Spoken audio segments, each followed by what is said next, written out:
یا ربی لک الحمد کما ینبغی لجلال وجہک وعظیم سلطانک، اما بعد، والصلاۃ والسلام علی نبینا محمد صلی اللہ علیہ وآلہ وسلم۔ تمام تعریفات خالق کائنات مالک ارض و سما کے لیے، لا تعداد اور بے شمار درود و سلام حضرت محمد الرسول اللہ صلی اللہ علیہ وآلہ وسلم کی ذات اقدس پر۔ انتہائی واجب الاحترام قابل قدر میرے عزیز ساتھیوں، نصیحت کے طور پہ اور اپنی ذاتی تربیت کے لیے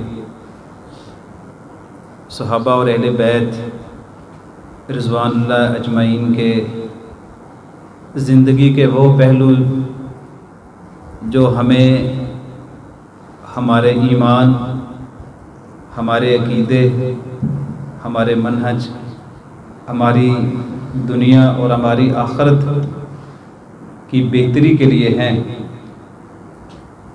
وہ کچھ عملی پہلو میں آپ کے سامنے بیان کروں گا، اور مجھے امید ہے کہ تھوڑے سے وقت میں تقریباً کوئی 35 منٹ یا زیادہ سے زیادہ 5 منٹ اوپر کر لیں، 35 سے 40 منٹ گفتگو کریں گے انشاءاللہ۔ اور یہ بات تو طے شدہ ہے نا کہ اتنے میں تو ہم نہ کسی کی بڑی فضیلت بیان کر سکتے ہیں، نہ ایسا ممکن ہے۔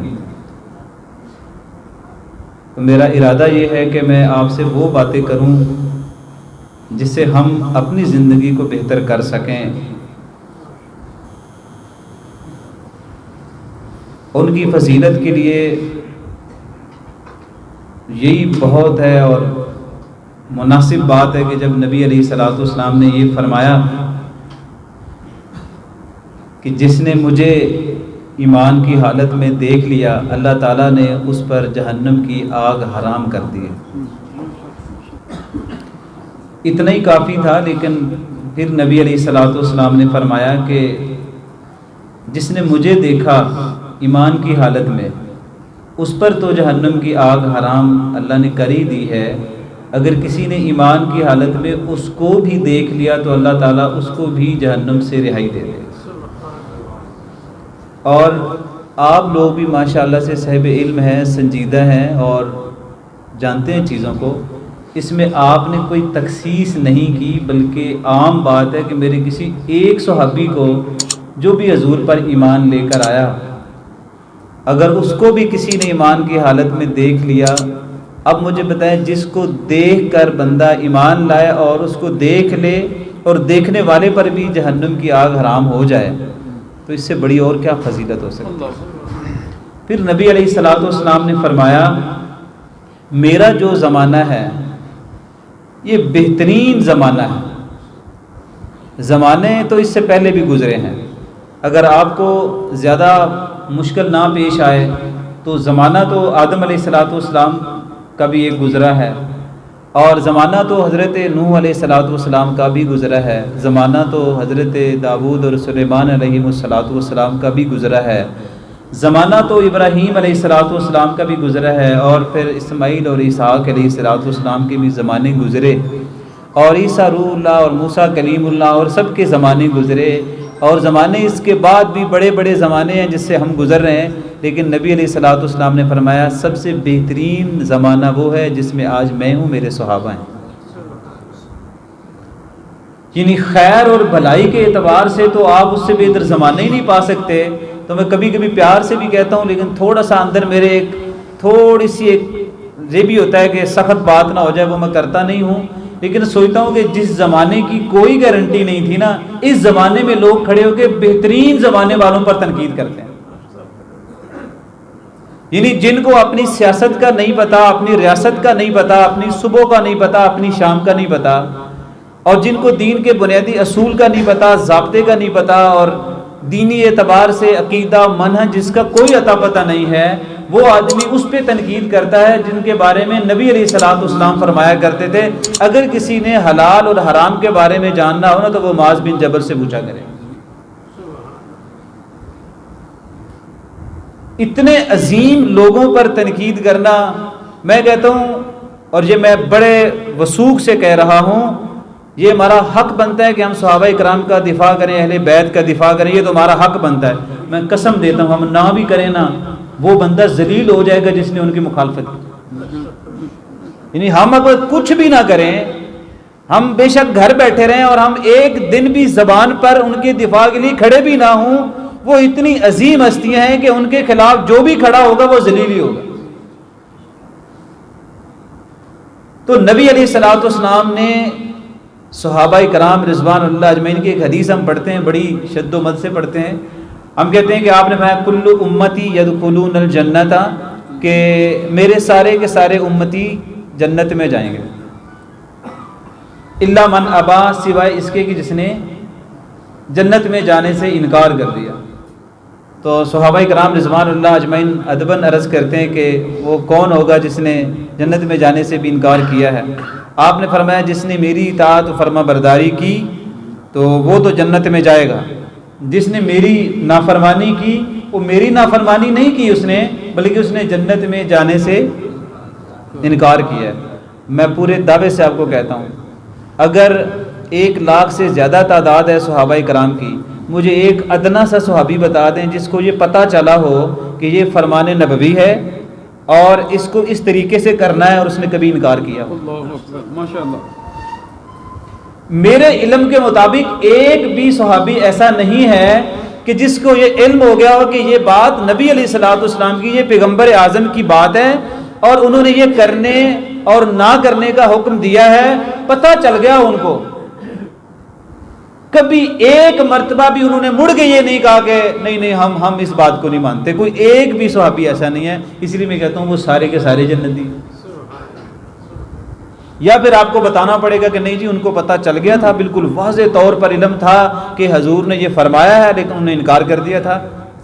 نہیں، میں کسی غلط فہمی کی بات نہیں کر رہا، میں وثوق سے یہ بات کر رہا ہوں۔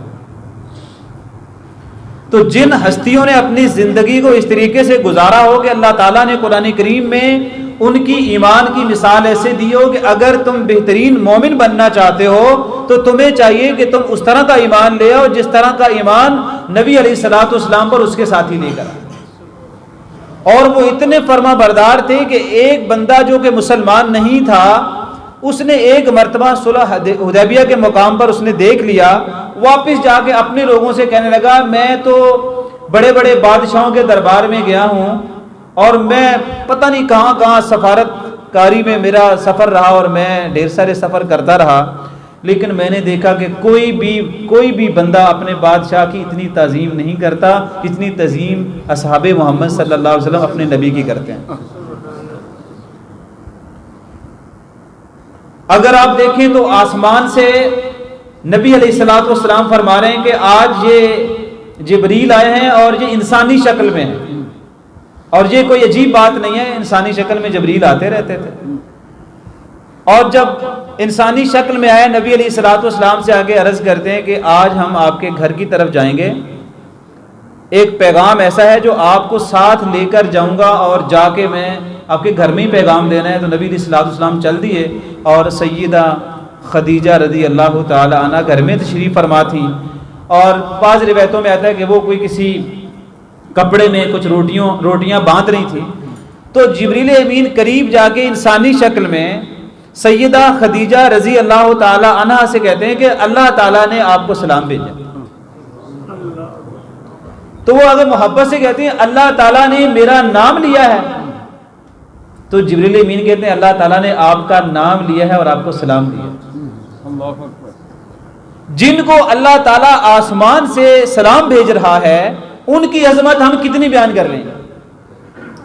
صحیح بخاری کے اندر آتا ہے کہ ایک صحابی رات کے کسی پچھلے پہر میں اپنے گھر کے اندر، صحیح بخاری کے اندر یہ واقعہ موجود ہے، اس کا گھوڑا بھی ادھر ہی تھا، اس کا بیٹا چارپائی پہ سو رہا تھا اور چارپائی کے کہیں برابر کوئی آگے کوئی پیچھے، اس نے رات کو نفل پڑھنا شروع کر دیا اور اس نے اونچی اونچی تلاوت شروع کر لی۔ تو اس نے محسوس کیا کہ اس کا گھوڑا بدکنا شروع ہو گیا ہے اور اس کے دل میں یہ تھوڑا سا احساس ہو گیا، اور اولاد کے بارے میں ایسا احساس ہونا کوئی عجیب بات نہ ہے، کہ وہ سمجھا کہ میرے گھوڑے نے اگر مزید اس طرح سے کوئی حرکت کی تو میرا بیٹا سویا ہوا ہے، کہیں اس کے اوپر اس کے پاؤں لگے اس کو نقصان نہ پہنچا دے، تو وہ قرات کو ذرا آہستہ کر لیتا تھا تو گھوڑا تھم جاتا تھا. لیکن جب وہ قرات کو بلند آواز میں کرتا تو گھوڑے کی وہی کیفیت حالت بن جاتی تھی. پھر اس نے آہستہ آہستہ تلاوت کا جب اختتام کیا اور اس نے سلام پھیرا تو وہ کہتے ہیں کہ جی وہ میں نے دیکھا میرے گھر کے اوپر سے ایک پورا روشنی تھی ڈھیر ساری، اور وہ آہستہ آہستہ آہستہ آہستہ اوپر آسمان کی طرف جانے لگی. مجھے اچھا بڑا لگا کہ یہ میرے گھر میں کیا روشنی تھی. صبح سویرے نبی علیہ الصلوۃ والسلام سے جا کے میں نے عرض کیا حضور رات کو یہ واقعہ ہوا، بیٹا گھوڑا تہجد میری اور میری تلاوت اور میرے وہ روشنی اور ساری چیزیں. تو نبی علیہ الصلوۃ والسلام نے فرمایا پیارے وہ آسمان کے فرشتے تیرا قرآن سننے آئے تھے. اللہ اکبر. اور اگر تو قرآن کریم پڑھتا رہتا، جتنی خوبصورت آواز میں تو قرآن کریم پڑھ رہا تھا، اگر تو اسی طرح قرآن کریم پڑھتا رہتا تو صبح صبح باقی لوگ ان فرشتوں سے مصافحہ کرتے. اللہ اکبر. اللہ اکبر. جن کی عظمتیں یہ ہیں کہ اگر وہ قرآن کریم پڑھیں تو آسمان کے فرشتے ان کی قرآن کی تلاوت کو سننے کے لیے زمین پر آ جاتے ہیں. ان کی عظمت اور کیا بیان کی. صحیح بخاری میں آتا ہے کہ نبی علیہ الصلوۃ والسلام کے پاس ہم بیٹھے ہوئے تھے، رات بڑی دیر تک دینی گفتگو ہوتی رہی، اور ہم دو ساتھی تھے. ہم جب مسجد نبوی سے نکلے تو ہمارے ذہن میں نے ایک عجیب قسم کی بات آ گئی. ہم نے کہا یار گھر دور ہے اور روشنی بھی نہیں ہے، تو اتنے میں جو لاٹھی میرے بھائی کے ہاتھ میں تھی نا وہ روشن ہو گئی، کیونکہ ہم نبی علیہ الصلوۃ والسلام کے پاس سے اٹھ کے آ رہے تھے. وہ اتنی روشن ہو گئی، اب کوئی اس میں نہ بجلی گلیوں میں تو روشنی ہے، اور راستے پہ ہم جا رہے ہیں. ہم بڑے حیران ہوئے کہ یار اللہ نے ہماری مدد کی اور روشنی ہو گئی اور ہم گلی میں جا رہے ہیں. لیکن اگلے ہی لمحے میرے ذہن میں بات یہ آئی کہ اس گلی کے اینڈ پہ میرا راستہ اس طرف ہے اور اس کا راستہ اس طرف ہے. اب میرے دل میں یہ ہے روشنی اس کے ساتھ جائے گی یا میرے ساتھ جائے گی. کہتا بالکل گلی کے آخر میں جب گئے تو وہ روشنی ایک کے بجائے دو ہو گئی، اور ایک اس بھائی کے ساتھ چلی گئی اور ایک مجھے گھر تک چھوڑ کے. جن کی رہنمائی، یہ صحیح بخاری کے الفاظ ہیں، جن کی رہنمائی اندھیرے میں میرا رب اس طریقے سے کرتا ہے، ان کی عظمت ہے تو ان کی رات کے اندھیرے میں میرا رب ایسے آسمان سے روشنیاں بھیج کے ان کے راستوں کو روشن کرتا ہے. کسی درجے پر بھی ان کی عظمت کو اگر بیان کر لیا جائے تو آپ تصور نہیں کر سکتے کہ نبی علیہ الصلوۃ والسلام، یہ دونوں واقعات میں اکٹھے آپ کو بیان کر کے دے دیتا ہوں. جس دن سعد بن معاذ رضی اللہ تعالی عنہ کی شہادت کا دن تھا، واقع ہوا، تو نبی علیہ الصلوۃ والسلام اس سے پہلے فرما رہے تھے کہ سعد نے یہ دعا کر لی ہے کہ یا اللہ مجھے اس وقت تک نہیں مرنا جب تک میں بنو قریظہ کی حالات کے بارے میں باخبر نہ ہو جاؤں کہ انہوں نے اتنا ظلم کیا ہے، مدینے میں انہوں نے بغاوت کی ہے اور حضور کو انہوں نے تکلیف دی ہے. یا اللہ مجھے اس وقت تک نہیں مرنا. ان کو ادھر سے خون بہ رہا تھا تو صحابہ کرام کہتے خون ایسے رک گیا جیسے یہاں زخم ہے ہی نہیں. اور پھر یہ اپنے گدھے پر سوار ہوئے اور اپنے گھر کی طرف چلے گئے، اور بنو قریظہ والے ہزاروں لوگ وہاں قید میں آ گئے اور سارے میدان میں کھڑے تھے. تو آسمان سے حکم یہ آیا کہ اب سعد بن معاذ سے کہو کہ وہ خدا کے فیصلہ کر لے.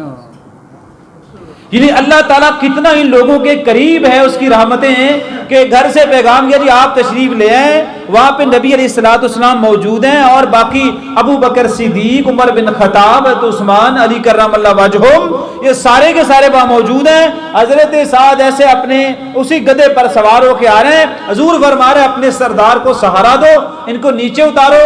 اللہ نے ان کے بارے میں یہ حکم دیا ہے کہ یہ جو فیصلہ کریں گے نا ان کو حق ہے، ان کو فیصلہ کرنے دے بنو قریظہ کے بارے میں. وہ جب اوپر آ رہے تو کسی نے ان کے نا ایسے جیسے ادھر یہ کیا ران پہ کسی نے نا ایسے ہاتھ سے دبایا. یہ صحیح بخاری کے الفاظ ہیں. انہوں نے کہا کہ حضرت تھوڑا رحم کرو مت، کو ڈاٹا جائے فیصلہ کر دو. آپ کو غصہ بہت ہے بنو قریظہ پر، لیکن تھوڑا رکھو، مطلب تھوڑا حساب کتاب. تو انہوں نے جواب دیا، وہ جواب بھی ایمان کو تازہ کرتا ہے. کہتے ہیں میں ایسا فیصلہ کروں گا جب قیامت کو اللہ کی بارگاہ میں کھڑا ہوں گا تو شرمندہ نہیں ہوں گا. اللہ اکبر. اللہ اکبر. ایسا نہیں ہوگا کہ میں فیصلہ کر دوں اور کل مجھے اللہ کے دربار میں شرمندگی ہو. ایسا کوئی فیصلہ نہیں میں کرنے والا. تو جب وہ اونچی جگہ پر آئے نا، تھوڑے سے جب بلند جگہ تھی باقی جگہ سے، تو وہاں کھڑے ہو کے انہوں نے، میں اس واقعے کو سارا نہیں بیان کر سکتا، انہوں نے فیصلہ دیا جبریل پھر آسمان سے زمین پر آ گئے. اللہ تعالیٰ نے فرمایا جو سعد کا فیصلہ زمین پر ہے یہی اللہ کا فیصلہ آسمان پر. یعنی اتنی اللہ نے ان کو عظمت دی علمی اعتبار سے. ان کا پروٹوکول دیکھیے, ان کی عظمت دیکھیے, اور اللہ تعالیٰ ان کا کتنا احترام کرتا ہے کہ جو زمین پر سعد نے فیصلہ کر لیا ہے نا, ہمیں یہ فیصلہ ایک طرح سے آسمانوں پر بھی منظور ہے, آپ ایسے ہی کریں جیسے سعد نے کہہ دی. فیصلہ ہوا, واپس گئے مسجد میں. کہتے ہیں حضور طبیعت صحیح نہیں ہے. آپ نے کہا چلیں آپ کو کوئی مسئلہ نہیں, آپ خیمہ ادھر ہی مسجد میں ہے, ادھر ہی لیٹ جائیں. ادھر خیمے میں جب چلے گئے تو آگے تھوڑی ٹائم کے بعد نماز کا ٹائم ہو رہا تھا, تو یہ دعا کہ یا اللہ ہم تو شہادت کے متلاشی بندے, تو یہ خون جو رک گیا ہے اسے چلنا چاہیے. تو اللہ تعالیٰ نے اس دعا کو بھی ایسے ہی قبول کیا جیسے خون روکنے والی کو قبول کیا تھا, خون چلانے والی کو بھی قبول کر لیا. یعنی ایک طرح سے یہ زمین پر بات کرتے ہیں اور آسمانوں سے فوری طور پر وہ ہونے لگتا ہے جو یہ چاہتے ہیں. تو نبی علیہ الصلوۃ والسلام جب وہ مسجد سے دیکھا خیمے سے خون بہ رہا ہے تو ان کو اندازہ ہو گیا یہ خیمہ تو سعد کا ہے. بڑا فوری طور پہ ایسے تیزی کے ساتھ سینے پہ آ کے ہاتھ رکھا, سعد اس دنیا میں نہیں. یہاں پہ دوسرے واقعے کو میں ساتھ منسلک کر رہا ہوں جو وہ بھی صحیح بخاری میں ہے. کہتے ہیں نبی علیہ الصلوۃ والسلام نے فرمایا ایسا کرو فوری طور پر پانی لے آؤ, میں اپنے ہاتھ سے اپنے ساتھی کو غسل دینا چاہتا ہوں. صحابہ کرام رضوان اللہ اجمعین عرض کرنے لگے حضور ابھی ان کی شہادت ہوئی ہے, میرے خیال سے اگر کچھ دیر کے بعد اگر غسل دے لیا جائے تو کیسا رہے گا؟ آپ نے فرمایا نہیں, اس مرتبہ میں یہ تاخیر نہیں کروں گا. پچھلی مرتبہ ابو حنظلہ کو میں تاخیر کا شکار ہو گیا تھا, نہیں دے سکا غسل جلدی, تو آسمان سے فرشتوں نے آ کے غسل دے دیا تھا, لیکن اس مرتبہ اس کو غسل میں خود دوں. یعنی جن کے غسل کے لیے آسمان سے فرشتے لمحے بھر میں آ جاتے ہیں اور جن کو حضور نے ہاتھوں سے غسل دیا ہو, آپ تصور نہیں کر سکتے ان کی عظمتوں کا, ان کی شان اور مقام اور منقبت کا. ایک صحابی بھاگتے حضور کی بار, حضور سعد کا تو بڑا ماشاءاللہ قد کاٹ والے تھے, اور ہم نے ان کی جو میت کو سہارا دیا, ان کے چارپائی کو سہارا دیا, ان کا کوئی وزن ہی نہیں تھا. تو نبی علیہ الصلوۃ والسلام نے فرمایا آپ لوگوں نے چارپائی کب اٹھائی؟ کہتے ہیں وہ جب جنازے کی طرف جا رہے تھے تو چارپائی تو ہم نے اٹھائی تھی. کہا آپ لوگوں نے نہیں اٹھائی تھی, اللہ نے چوتھے آسمان سے فرشتے بھیجے تھے, وہ چارپائی اٹھا کے لے جا رہے. اور نبی علیہ الصلوۃ والسلام کا یہ جملہ ہے, آپ علیہ الصلوۃ والسلام نے فرمایا میں نے اپنی زندگی نبوت میں کسی بھی جنازے میں اتنے فرشتے آسمان سے زمین پر آتے ہوئے نہیں دیکھے جتنے سعد بن معاذ کے جنازے میں آج فرشتے شامل ہوئے.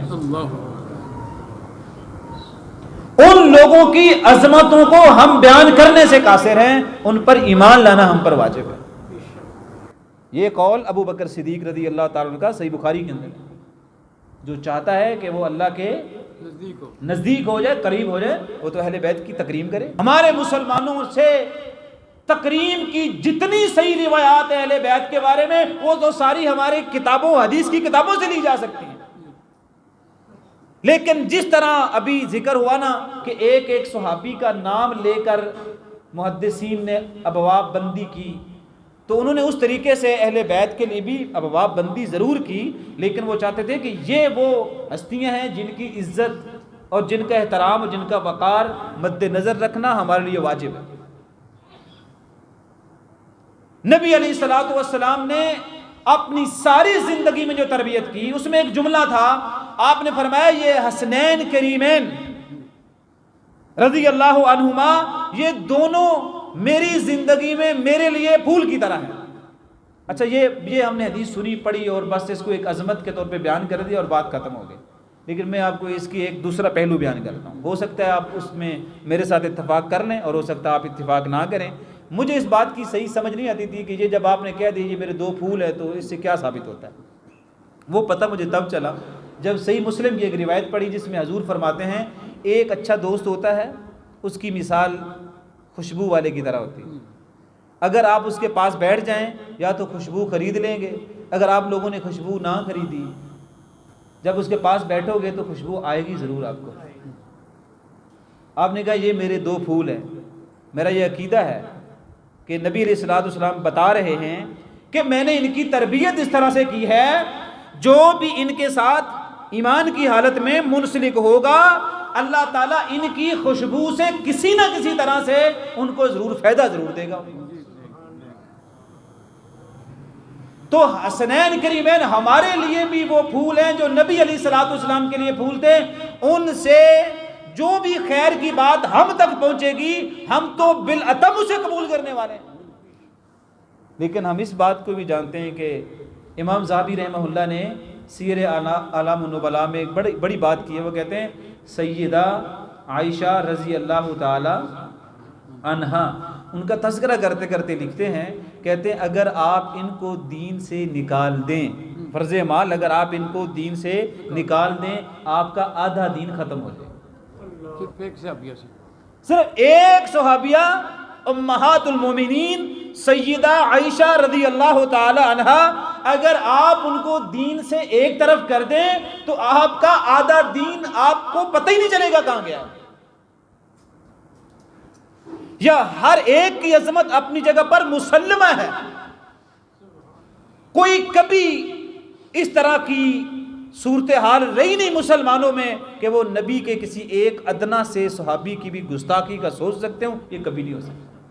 اور وہ بھی کیسے سکتا ہے جنہوں نے یہ قربانیاں دی۔ اور تھوڑی دیر کے تصور کر لیں نا آپ ذرا اس صحابی کے بارے میں جو اپنے بیٹوں کو بیٹھ کے کہہ رہا تھا، اور آپ کو یہ پڑھنا چاہیے، اپنے بچوں کو بھی پڑھانا چاہیے، اپنے بچوں سے کہہ رہا تھا اس مرتبہ مجھے لگتا ایسے ہے کہ اللہ تعالیٰ مجھے شہادت کی موت سے اللہ تعالیٰ مجھے نوازے گا، لیکن میری آپ لوگوں کو وصیت ہے۔ تو بیٹے بڑے فرما بردار تھے، ابا حضور بتائیے کیا کرنا ہے؟ کہا آپ نے کرنا صرف یہ ہے، جب میں شہید ہو جاؤں، چونکہ حضور کے ساتھ ہی ہم جا رہے ہیں اور قافلہ بھی حضور کا ہی ہے، تو آپ نے ایسا کرنا ہے کہ میری لاش کو میری سواری پر باندھ دینا۔ تو انہوں نے کہا ابا جی ہم آپ کو دفن کریں گے، اللہ آپ کو شہادت دے تو ہم آپ کو دفن کریں گے، آپ پر جنازہ پڑھیں گے۔ کہتے ہیں وہ تو صحیح ہے، لیکن میری وصیت آپ کو یہ ہے کہ سواری پر مجھے رکھنا ہے، جہاں تک میری لاش تمہارے ساتھ قافلے میں چل سکتی ہے، میں یہ پسند کرتا ہوں کہ میری میت بھی، میری لاش بھی، میری شہادت کے بعد بھی حضور کے قافلے کے ساتھ چلے، جہاں تم آخری پڑاؤ ڈالو مجھے وہی دفن کر دیں۔ ماشاءاللہ ماشاءاللہ ماشاءاللہ۔ میں چاہتا ہوں کہ اللہ کے دین کے لیے کچھ چند ایک فرلانگ تو میں آگے چلا جاؤں نا۔ آپ اس صحابی کو ذہن میں لائیں نا جو صحابی کہہ رہا تھا یار میری انتڑیاں پکڑ کے میری پیٹ میں رکھ دو اور ایک چادر سے کس کے باندھ دو۔ تو وہ دوسرا صحابی، میں ذرا مختصر بات کر رہا ہوں کیونکہ بات کو سمیٹنا بھی ہے، تو اس نے کہا حضرت آپ کی انتڑیاں اندر رکھ دوں کیا فائدہ ہے، اب مجھے نہیں لگتا کہ آپ بچنے والے ہیں۔ کہتے نہیں وہ آپ کو اندازہ نہیں، آپ میری بس انتڑیاں میرے چلنے میں رکاوٹ ہے۔ اس نے کہا حضرت کیا چلنا ہے آپ نے اس حال میں، کیا چلنا ہے؟ نہیں تم رکھ دو نا بس۔ تو اس نے انتڑیاں پکڑی، وہ رکھی اندر، اوپر سے اس نے باندھ دی۔ کہتے میں حیران بیٹھا ہوا یہ چل کے کدھر جائے گا، اب یہ اٹھ نہیں سکتا، قدم اس کے اوپر نہیں کھڑے ہو سکتے۔ کہتا اس نے مجھے کہا بے فکر رہو، میں چاہتا ہوں کہ میں گھسٹ کر بھی تھوڑا سا اپنے رب کے اور قریب ہو جاؤں۔ کہتے میں واپس آیا نا جب، تو وہ واقعی گھسٹ کر کوئی 1 یا 2 کمان مزید آگے گھسٹ کر وہ اس کا سر نیچے تھا اور وہ اللہ کو پیارا ہو گیا۔ جن لوگوں کو یہ اندازہ تھا کہ ہم اللہ کے قریب اگر گھسٹ کر بھی ہو گئے نا تو عظمت کی بات ہے۔ آپ اس اماں کے بارے میں ضرور سوچئے گا جس کا واقعہ صحیح بخاری کے اندر آتا ہے، انس اس کو روایت کرتے ہیں، کہتے ہیں کہ ہم میدان احد میں تھے اور میرے ایک ہی پھپھو تھی جو بالکل ادھیڑ عمر ہو گئی تھی اور لاٹھی ٹیکتی تھی، اس کی وہ آنکھیں بھی بڑی کمزور ہو گئی تھیں، اور اس کا ایک ہی بیٹا تھا حارثہ اس کے بیٹے کا نام تھا، وہ میرے ساتھ جنگ پہ گیا ہوا تھا، وہ پانی بھرنے کے لیے بیٹھا تو اس کے سر میں تیر لگا دشمن کا اور وہ شہید ہو گیا۔ ہم واپس آئے مدینہ میں تو ہمیں تو یہ فکر لائے کہ وہ میری پھوپھی کا ایک ہی بیٹا تھا، اب پتہ نہیں وہ کیا بنے گا، کیا کرے گی۔ کہتے اس کو جب پتہ چلا تو میری جو پھپھو تھی وہ لاٹھی ٹیکتی نا، وہ صحابہ اکرام کی موجودگی میں نبی علیہ الصلوۃ والسلام کی بارگاہ میں وہ آ کے حاضر ہو گئی۔ کہتے سب صحابہ کرام حیران تھے، ضرور کوئی ایسا جملہ نہ زبان سے بول دے کہ جس کی وجہ سے یہ تصور کیا جائے کہ حضور کی مجلس کے آداب کے یہ خلاف جملہ تھا۔ ہو سکتا ہے نا اس کا ایک ہی بیٹا ہے تو شہید ہو گیا۔ کہتے وہ آگے نا لاٹھی ٹیکتی حضور نبی علیہ الصلوۃ والسلام کی بارگاہ میں آگے عرض کرتی ہے حضور آپ کو پتہ ہے حارثہ میرے لیے کیا تھا؟ یہ صحیح بخاری کے ایسے ہی الفاظ ہیں۔ تو آپ نے مجھے معلوم ہے، کہا وہ میری لاٹھی بھی تھا اور مجھے کھانا بھی کھلاتا تھا، میرا سہارا بھی تھا، بس وہ ایک آخری میرا وہ سہارا تھا اور وہ شہید ہو گیا۔ آپ نے تباً خاموشی اختیار کر لی. تو کہا میں اصل میں پوچھنے یہ آئی ہوں اگر میرے اللہ نے اس کی شہادت کو قبول کر لیا ہے ایک آنسو بھی بہائے بغیر میں واپس چلی جاؤں. اللہ اکبر. اور حضور مجھے بتائیے اگر میرے بیٹے کی شہادت قبول نہیں نہ ہوئی میں پھر اتنا روؤں گی کہ میری مثال دی جائے گی. تو حضور فرما رہے تھے سہارا دیتے ہوئے کہ کیا تیرا وہ ایک جملہ تھا نبی علیہ السلام کا, کیا دیوانگی ہو گئی ہے؟ وہاں پر کوئی ایک جنت ہے. تیرے بیٹے کو اللہ تعالیٰ نے جنت الفردوس میں جگہ دی ہے اور وہ آرام سے اٹھ کے اپنے گھر واپس گئے. یعنی جن لوگوں کی عظمت یہ ہے کہ وہ اپنی بات اپنے بیٹے کی خبر جو کہ بیٹا دنیا سے جا چکا ہے وہ جنت میں ہے یا نہیں ہے وہ بھی حضور سے پوچھے, رب ان کو بتائے تمہارا بیٹا جنت میں ہے. ایسی دنیا میں آپ کو کوئی مثال ہی نہیں ملے گی. اور یہ صرف صحابہ کرام کے اندر, یعنی یہ عظمت صحابہ کیا کہ آگے ماں پوچھ لے اپنے نبی سے کہ میرا بیٹا جنت میں ہے یا نہیں. مجھے بتاؤ آج کے زمانے میں کوئی یہ پوچھ سکتا ہے؟ کوئی دعویٰ کر سکتا ہے؟ ممکن نہیں. تو ان کی عظمتیں اس قدر ہیں کہ ہم تصور نہیں کر سکتے. وہ بیعت عقبہ ثانیہ یا بعض کہتے ہیں کہ اس کے بعد کی بات ہے, وہ رات دو پہاڑوں کے بیچ کی بات ہے جب نبی علیہ الصلوۃ والسلام عباس کو ساتھ لے کے بیٹھے ہوئے تھے اور رات کو 72 لوگ آئے یثرب سے, تو 70 مرد تھے اور 2 خواتین تھیں. وہ ادھر پہاڑوں کی مختلف جگہوں پر انہوں نے پناہ لی ہوئی تھی. پھر ایک ایک 2 کر کے سارے حضور کی مجلس میں جمع ہو گئے. سبحان اللہ. اور جب جمع ہو گئے نا تو ایک نے پوچھا جو یثرب سے سردار آیا تھا, حضور آپ نے اکیلے آنے کا وعدہ کیا تھا, یہ ساتھ میں کون لے آئے آپ؟ آپ نے کہا یہ میرے چچا عباس ہیں, آپ بے فکر رہیں, آپ ان کے سامنے وہ بات کر سکتے ہیں جو آپ میرے ساتھ کر سکتے تھے. انہوں نے کہا چلیں ٹھیک ہو گیا. باتیں شروع ہو گئی تو عباس نے بات شروع کی. کہا دیکھو آپ لوگ کہہ رہے ہیں کہ حضور یثرب میں آ جاؤ, ہجرت کر کے مکہ چھوڑ دو, اگر تو ٹھیک خیال رکھو گے تو صحیح ہے, کر لو ہجرت, کروا لو ہجرت. اگر ٹھیک سے ساتھ حضور کا نہیں نہ دے سکتے ایتھی رہن دو, سڑنا جو ہوندی پی پھر اسی برداشت کرنا, ہم دیکھ لیں گے. پھر پچھلے 13 سال سے جو ہم سارا کچھ برداشت کر رہے ہیں تو بعد میں بھی کر لیں گے, اگر وہاں جا کے بھی نبی علیہ الصلوۃ والسلام کو دکھی پہنچ رہے ہیں. تو ادھر سے انہوں نے کہا نہیں ہم نے جو کہا ہے نا اس پہ قائم ہے. پھر حضور نے ایک تقریر کی, وہ لمبی تقریر ہے, اس میں بڑے نکات ہیں, بڑے قیمتی نکات ہیں. حضور نے کہا آپ کو میرا احترام بھی کرنا ہوگا اور میرا خیال اپنے اولاد سے بڑھ کے کرنا ہوگا, تمہیں پسند ہو یا پسند نہ ہو لیکن میری اطاعت آپ کو کرنا پڑے گی. اس طریقے سے بڑے نکات ہیں اس میں. ساری بات جب کر لی نا تو نبی علیہ الصلوۃ والسلام نے میں آپ لوگوں کو قبول ہے, انہوں نے کہا جی بالکل ہمیں قبول ہے. تو فوری طور پہ نا حضور نے کہا ٹھیک ہے بیعت کرو, ہاتھ رکھو, باری آؤ, یہ جو لوگ ہیں نا مرد وہ آئے میرے ہاتھ پہ ہاتھ رکھے. اتنے میں یثرب کا ایک جو بڑا سردار تھا وہ آگے ہو کے اس نے نبی علیہ الصلوۃ والسلام کے ہاتھ اور یثرب والوں کے ہاتھ کے سامنے اپنا ہاتھ ایسے کر لیا. اس نے کہا نہیں میں بیعت نہیں کرنے دوں گا. وہ بڑے حیران ہوئے رات کو. انہوں نے کہا یار ساری باتیں جب طے ہو گئی ہیں تو تم بیچ میں کیسے سردار, بیچ میں آپ رکاوٹ. اس نے کہا میری بات سن لیں, اس کے بعد آپ بے شک ان کے ہاتھ پہ ہاتھ رکھیے لیکن میری بات سن لیں آپ. اور یہ ان لوگوں کی عظمت ہے, ذرا آپ غور سے سنیے گا. آپ کو اندازہ ہی نہیں ہے کہ آپ کس ہاتھ پہ ہاتھ رکھنے جا رہے ہیں. اس ہاتھ پر ہاتھ رکھنے کا مطلب یہ ہوگا دنیا کا ہر سرخ ہر سفید تم سے لڑے گا. تمہیں لگتا ہے کہ تمہیں لوگ ایسے ہی چھوڑ دیں گے جب ان کو لے جاؤ گے. اور میں کہتا ہوں اس کی بصیرت کیسی تھی. مکے میں کتنے سال ٹھہرے حضور؟ 13 سال. کبھی کوئی جنگ ہوئی؟ لیکن یثرب میں جا کے مدینے میں جا کے 8 سالوں میں 87 جنگیں ہو گئی اور اس میں ہر سرخ و سفید آ کے لڑتا رہا. اس نے کہا دوسری بات یہ ہے اپنے بزرگوں کا قتل کروانا پڑے گا, اپنے بچوں کو بھی شہید کروانا پڑے گا, اپنے مال سے بھی ہاتھ دھونے پڑیں گے, حتیٰ کہ ہو سکتا ہے اپنے گھر سے وطن سے بے وطن ہونا پڑے. یہ سب چیزیں آپ کو وارا ہے, یہ سودا تمہیں وارا ہے. انہوں نے کہا جی یہ سارا سودا ہمیں وارا ہے. میں یہ جملہ پھر بولتا ہوں, ہم کہتے ہیں نا ابو بکر صدیق نے پورا گھر لا کے دیا تھا, میں کہتا ہوں ان 72 لوگوں نے پوری ریاست لا کے دے دی. انہوں نے کہا ہم اپنی پوری ریاست کیا, اپنے بیٹے اور ہمارے بزرگ کیا, ہماری دولت اور سرمایہ کیا, ہم تو سب کچھ قربان کر دیں گے, بس حضور مکے سے ہجرت کر کے یثرب میں آ جائے. حضور نے ہمیں بھر لی اور پھر وہ دن ہم نے دیکھا جو الرحیق المختوم میں لکھا ہے، ایک صحابی کو 80 سے زیادہ زخم لگے ہوئے تھے اور وہ دوسرے صحابی کو بلا کے کہہ رہے ہیں 3 باتیں میری ہیں اور میرے آخری سانس ہیں، اور ان میں پہلی بات یہ ہے کہ حضور کو میرا سلام عرض کرنا ہے، اور دوسری بات یہ ہے کہ حضور سے یہ بھی میری طرف سے عرض کر دینا وہ جو میں نے پہاڑوں کے بیچ میں بیعت کرتے ہوئے کہا تھا نا آپ کے لیے لڑیں گے، آپ کے دین کے لیے لڑیں گے اور اپنی جان بھی قربان کر دیں گے، میں جان قربان کر رہا ہوں، بس قیامت کو میری گواہی ضرور دیں۔ تیسری بات میری گواہی دیں۔ اور تیسری بات یہ کرنا حضور سے نہیں انصار سے کرنا، اور انصار سے کہنا انصار قبیلے کے لوگوں تم سارے کے سارے اپنے آپ، اپنے بچے، اپنا خاندان سب کچھ شہید کروا دو، کوئی مسئلہ نہیں ہے، لیکن حضور کو خراش نہیں آنی چاہیے، کیونکہ قیامت والے دن اگر اللہ نے پوچھ لیا کہ تم یثرب کے لیے ان کو لے کر آ گئے تھے، ان کا دفاع کرو گے، تم نے دفاع ٹھیک سے کیوں نہیں کیا، حضور زخمی ہو گئے، یا سارے شہید ہو جاؤ یہ زیادہ بہتر ہے، لیکن حضور کو کچھ نہیں ہونا چاہیے۔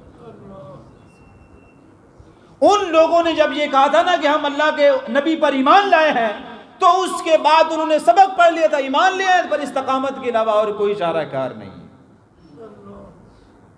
آپ کے صحابہ کرام کی یہ وہ زندگی کے پہلو میں آپ کے سامنے بیان کر رہا ہوں جس سے ہم یہ کم از کم یہ فیصلہ کر سکتے ہیں کہ خدا کے بندو اتنی تمہاری زندگی گزر گئی ہے اور اتنے تمہارے بچوں کی بھی گزر جائے گی اور تمہاری بعد والی نسل بھی گزر جائے گی، لیکن آپ اپنے ایمان کو اس لیول پر لے کر آ جائیں کہ اگر آپ کو یہ کہا جائے کہ بیٹا حضور کی دعوت اس کو چھوڑنا ہے، یا پھر آپ نے اپنا قیمتی گھر جو کہ تو امیر ترین ماں باپ کا بیٹا ہے، تو مصعب بن عمیر کہہ رہے تھے اماں یہ گھر کیا ہے، ایسے سینکڑوں گھر ہم قربان کر سکتے ہیں، اور اس ماں نے پھر سوچا بیٹا ہے، اور میں بات ادب سے ایسے کرتا ہوں، اس نے سوچا بیٹے کو بڑے سوٹ پسند آتے ہیں، کپڑے بڑے پسند کرتا ہے، تو شاید میں اسے کہوں کہ کپڑے اتار دے تو شاید یہ باز آ جائے، تو اماں حالانکہ اس طرح کی نہیں ہوتی کہ بچے کے کپڑے اتار لے، لیکن اس کو لگا کہ یہ بھی کر لینے میں کیا حرج کی بات ہے، تو اس نے کہا بیٹا پھر یہ کپڑے تو اتار کے دے دو، تو اس نے اپنا قمیض اتار دیا، تو اماں کہتی میں نے سارے کپڑے کہے تھے،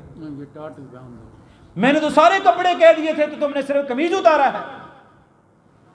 تو اس نے کہا اماں پھر میں بھی تو کوئی چیز باندھ سکوں، اس نے کہا وہ ٹاٹ پڑا ہے کوئی پرانا سا کپڑا تو آپ اسے باندھ لیں۔ اسے ہر ممکن یہ لگتا تھا اماں کو، میں بالکل آپ کو صحیح بات، اماں کو لگتا تھا کہ نہیں اتنا نکھریلا بیٹا بلا گلی میں جائے گا ٹاٹ باندھ کے، تو بیٹے نے وہ ٹاٹ باندھا اور لوگ اس کی خوشبو کو ترسا کرتے تھے، آج اس گلی سے وہ ٹاٹ باندھ کے نکلا تھا، آج تک آپ کے بیٹے نے ایسے دین کے لیے ٹاٹ نہیں باندھا، اور وہ ٹاٹ بھی کیسا باندھا، دنیا کا امیر ترین آدمی ٹاٹ باندھ کے حضور کے ساتھ جا رہا ہے۔ اور میری بات ختم ہو رہی ہے، جنہوں نے ٹاٹ باندھے تھے نا، یہ جو 72 لوگ بیعت کر کے گئے تھے نا یثرب میں واپس، یہ طالب علم بھی یہاں بیٹھے ہوئے ہیں، یہ خدا را سوچیں، جب وہ جانے لگے تو حضور نے کہا تھا میں تجھے اپنا ایک طالب علم دیتا ہوں، اب چونکہ تم نے بیعت کر لی ہے وہاں پہ تربیت تمہاری کون کرے گا؟ ہم تو بڑے کہتے ہیں نا حضرت کہ حضور جب گئے تو آگے سے استقبال ہوا، حضور تو مکے سے گئے تھے تو استقبال کے لیے پوری تیاری کس نے کی؟ تو وہ صحابی کہتے ہیں یثرب کے کس کو بھیجیں گے؟ آپ نے کہا بے فکر رہیں، صبح آپ کے ساتھ بندہ جائے گا، اور جا کے مصعب بن عمیر سے کہا آپ جائیں ان کے ساتھ۔ وہ سب سے پہلے وہ گئے، اور سعد بن معاذ جن کا ذکر میں پہلے کر رہا ہوں ان کو جا کے مسلمان کیا۔ جس معاذ بن جبل کے بارے میں بھی بات کر چکا ہوں نا، اس معاذ بن جبل کو مصعب بن عمیر نے مسلمان کیا اور پوری ریاست مدینہ کی بنیاد رکھی۔ حضور جب ہجرت کے لیے گئے سینکڑوں لوگوں نے استقبال کیا، کیونکہ اس سے پہلے ان کا طالب علم پوری بنیاد رکھ چکا تھا۔ اتنی عظمتوں والے لوگ اپنا گھر چھوڑ گئے تھے، اور آج وہ اس جگہ پر پہنچے۔ ایک جنگ میں تمہارا اور میرا کام نہیں ہوا آج تک، اور پتہ نہیں ہوگا بھی زندگی میں نہیں، اللہ نہ کرے اتنی مشکل پڑے کہ ہم اسے اٹھا ہی نہ سکیں، کہ سگے بھائی کو دوسرا صحابی اس کے بازو باندھ رہا ہے، یعنی وہ مصعب بن عمیر کا جو چھوٹا بھائی تھا نا، اور اس کے بازو وہ صحابی باندھ رہا تھا، تو یہ پاس سے گزرے نا، تو ان کی تلوار ان کے پاس تھی، لڑ رہے تھے، تو بھائی صحابی سے عرض کرنے لگے پیارے اس کو ذرا کس کے باندھنا، اس کو ذرا کس کے باندھنا، اس کی اماں بڑی امیر ہے، اس کی اماں کو بڑا گھمنڈ ہے اپنی دولتوں پر۔ تو وہ جو بھائی تھا وہ کہتا ہے یہ کیا تم کہہ رہے ہو، تم میرے بھائی نہیں ہو کیا؟ اس نے کہا نہیں میں اس کا بھائی ہوں جو تیرا بازو باندھ رہا ہے۔ تم بھی کلمہ حضور کا پڑھتے تو تم میرے بھائی ہوتے. اور آج وہ دوسری جنگ میں شامل ہے اور دوسری جنگ میں وہ عبد الرحمن بن عوف ایسے افطاری لگی ہوئی ہے اور وہ رونا شروع ہو گئے. تو ساتھ والے صحابی کہتے ہیں, اور یہ صحیح بخاری میں, وہ کہتے ہیں کیا بات ہے, آپ اچھی بھلی افطاری لگی ہوئی اور آپ جو ہے پریشان ہو گئے. کہتے وہ یار یاد آ گیا, ہم تو دنیا کی نعمتیں یہاں کھا رہے ہیں, لیکن میں نے احد کے میدان میں مصعب بن عمیر کو دیکھا, اس کے لیے ایک ہی چادر نکلی تھی, ہم پاؤں ڈھانپتے تھے سر ننگا ہو جاتا تھا, اور سر ڈھانپتے تھے پاؤں ننگے ہو جاتے تھے. تو ہم حضور کی بارگاہ میں حاضر ہوئے, حضور اس کا تو کفن ہی پورا نہیں ہے. حضور فرماتے ہیں میں نے اس کو دنیا میں بہترین کپڑے پہنتے ہوئے دیکھا تھا, لیکن آج اس کا کفن ہی پورا نہیں ہے. لیکن عظمت کی بات یہ ہے, حضور فرما رہے کوئی بات نہیں ہے, کپڑا کھینچ کے چہرے پہ کر دیں یار, پاؤں پر گھاس ڈال کے قبر میں اتار. وہ لوگ آج تک آپ نے اپنے بھائی بندے کسی کو قبر میں اتارا اور آپ کو گھاس ڈالنا پڑا, کبھی یہ موقع آیا آپ کو؟ عظمت یہ ہے کہ انہوں نے حضور کا ساتھ دیا, ہر حال میں دیا. کوئی ایسی دن اور کوئی ایسی رات نہ تھی جس میں صحابہ کرام نے کبھی نبی علیہ الصلوۃ والسلام کا ساتھ نہ دیا.